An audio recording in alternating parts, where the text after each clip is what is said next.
Now, Mrs. Dalli on behalf of the S&D. First of all, I would like to thank the rapporteur, João Ferreira, for a good initial draft of this report, which in my opinion outlines the main issues. But today I would like to focus on some salient points, 5 in all, and some proposals that I hope both the rapporteur and the Commission would take on board.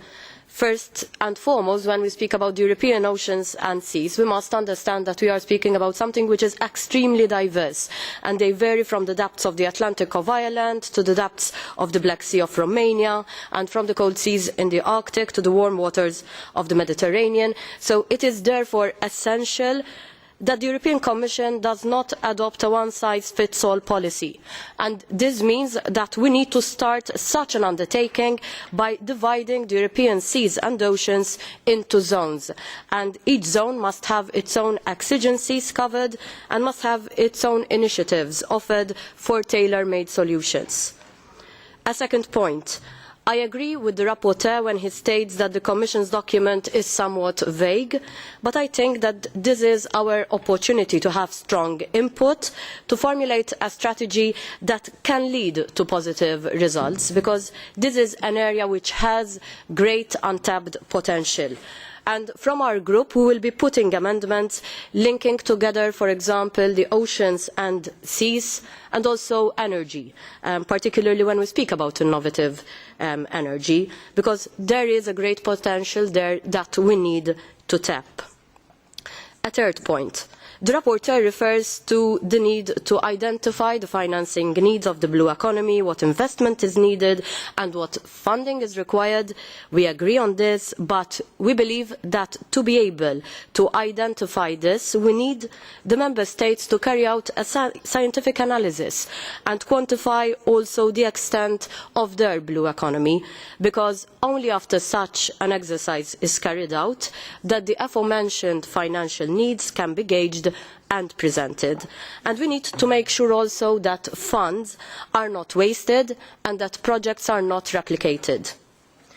A fourth point, I believe that at this point it is opportune to consider the possibility of declaring a number of common maritime areas as areas of conservation.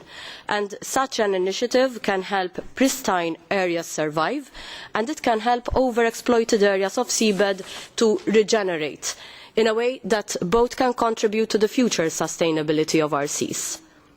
And finally, I would like to propose to the ITRA committee to call for a European Maritime Super Agency, or whatever the name. This is an amendment that I will be putting forward, because I believe that we need an agency that will take ownership of all aspects related to the sea. We have many agencies at this point in time, and sometimes the right hand does not know what the left hand is doing, and I think it is just a question of getting them under one management team on the lines of a Supreme Maritime Council which would coordinate all relevant policies. And I would like to know what the Commission and also what the rapporteur think of such a proposal. For the time being, I would leave it at that, and I look forward to a closer with the rapporteur and the shadow rapporteurs to be able to formulate a solid strategy which can really address the full potential of the blue economy. Thank you. And Mr. King, on behalf of the Commission, you have the floor. Thank you, Madam Chair.